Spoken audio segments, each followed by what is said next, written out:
Lord be with you. And with your spirit. A reading from the Holy Gospel according to Saint Mark. Glory to you, O Lord.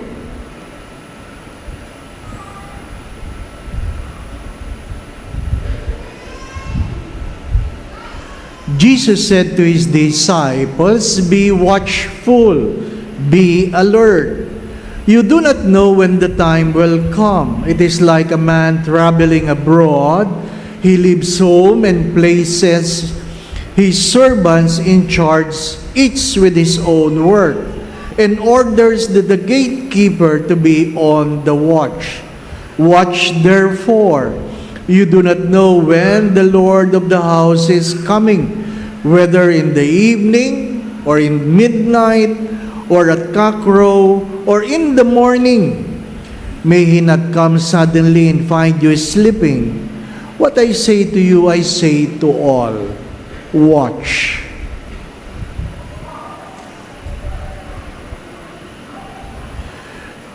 The Gospel of the Lord. Praise to you, Lord Jesus Christ.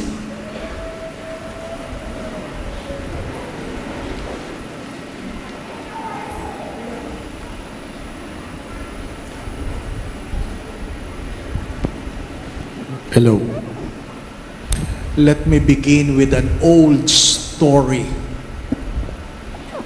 A young man wanting to be holy sought the help of a holy man, an abbot, a monk who stayed in the mountain.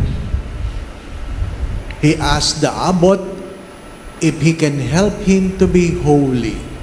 And the abbot said, "You are welcome. You can stay with me. You do what I do, learn from me." From the morning, the abbot prayed, eat, clean the house, pray, eat, clean the house, pray, sleep. Paulit-ulit.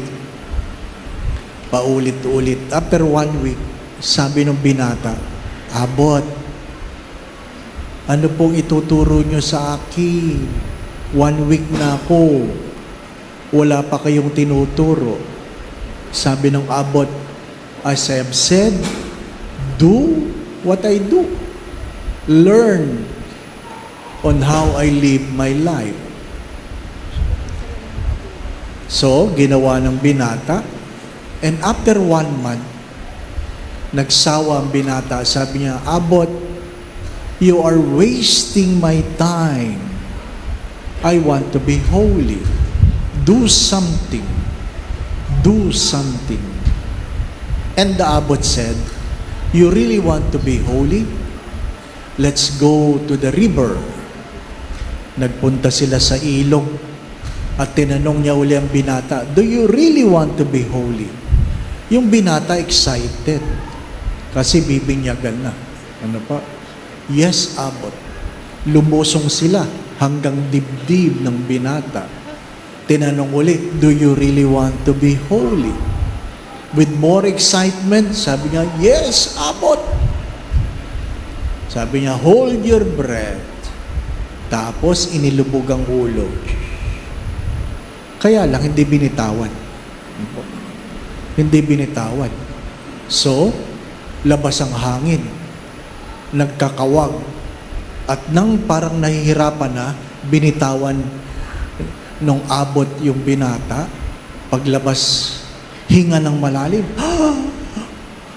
Nung nakita ng abot, nakahinga na ng malalim, inilubog uli ang ulo ng mas matagal.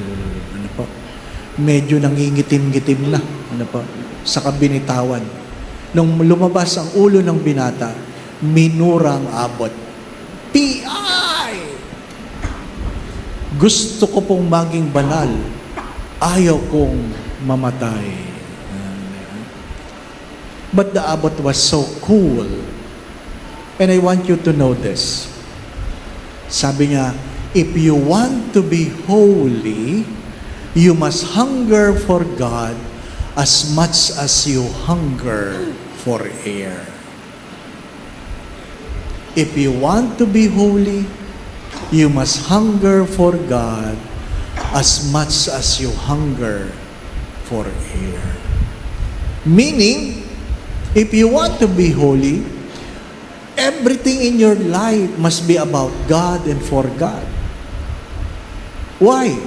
Because the first reading said, we can never save ourselves. We can never save ourselves. It is out of the mercy of God that we will be saved. What is in the second reading? How? Live a holy life. Believe. Believe in the God who will save you. Mahalagang mayroong uri ng pamumuhay at mayroong pananalig sa tagapagligtas. Pero ano po magandang pagtuunan ng pansin? Number 1 and number 2. Do not expect to be holy without going through a process. It takes time to be holy. Hindi yung gusto ko maging banal, kinabukasan banal ka na. Hindi. It takes time to be holy. Second, it is not about rituals. It is not about rituals. Hindi porke na pray over ka, holy ka na. Hindi. Again, it takes time and it's not about ritual. Sanay na sanay tayong nagmamadali. Sanay na sanay. Palagi ko sinishare ito. Bakit? Kasi ito ang feeling ng marami. Yung pupunta kay Father, may sakit, magpapapray over, feeling nila, pag sila na pray over, gagaling kagad sila.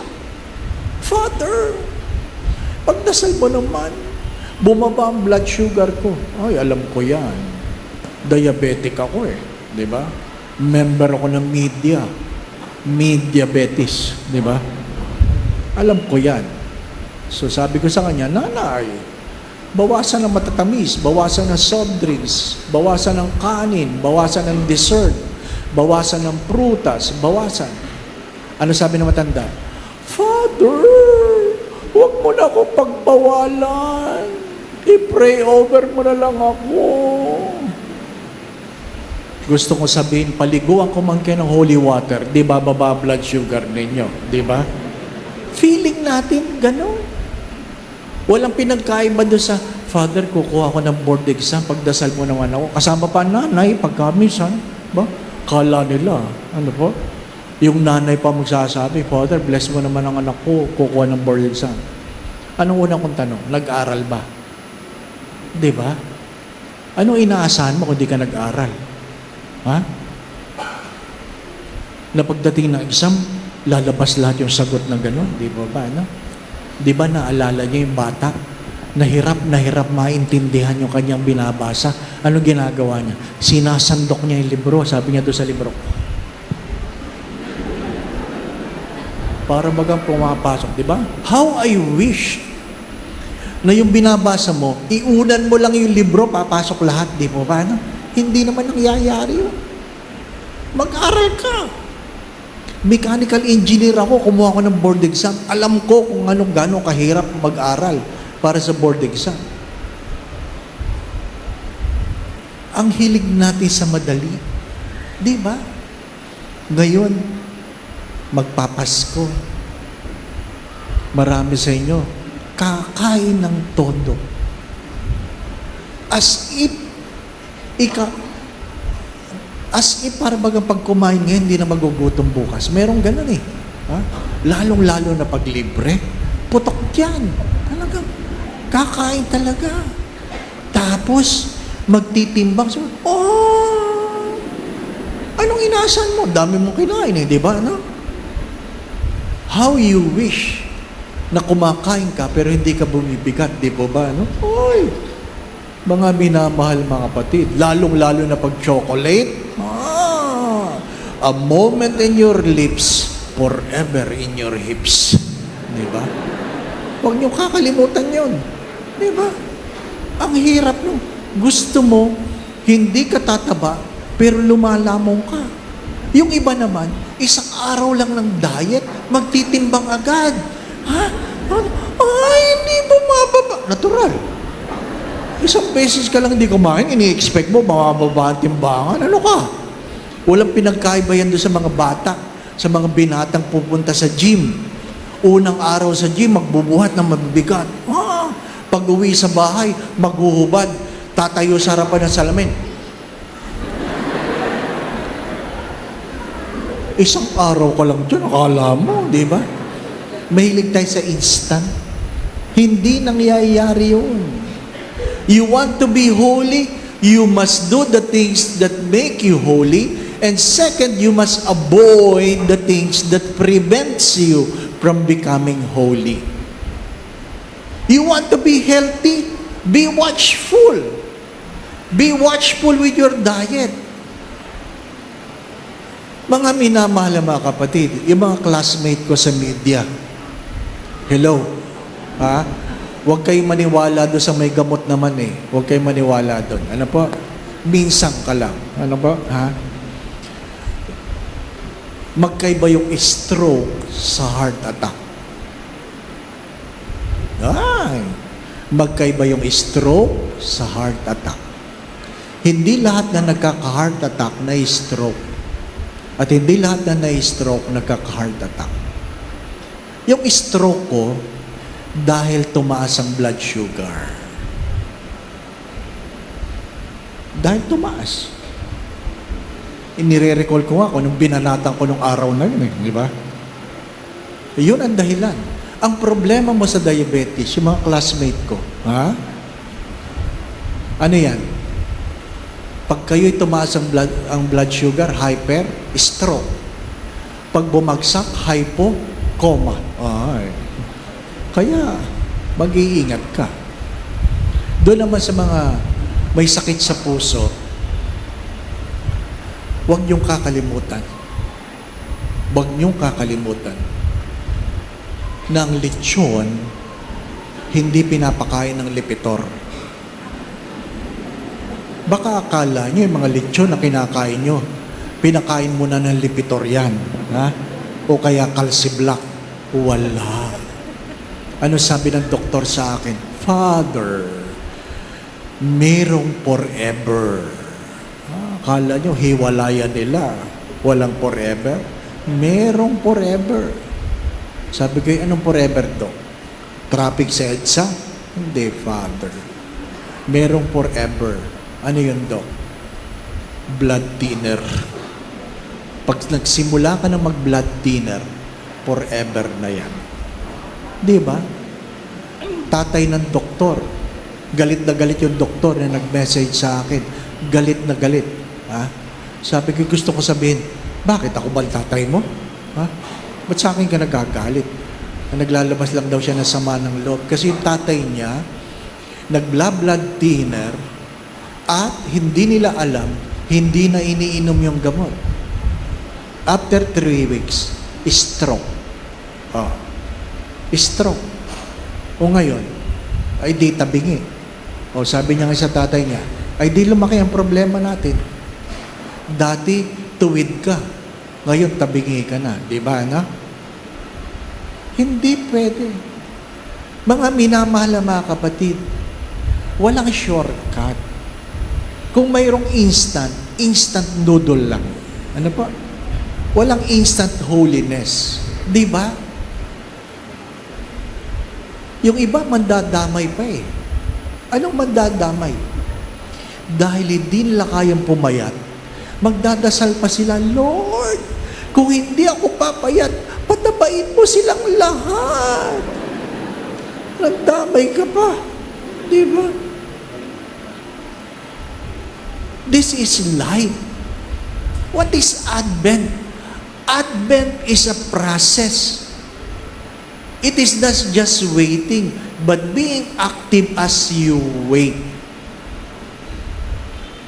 My dear friends, what makes patience a virtue? That when you wait with patience, you don't lose your temper. Diba? Mahirap yung, Lord, Grant me patience. Grant me patience. And I want it now. Oh, grabe. Di ba? Hindi pwede yun. Hindi pwede yun.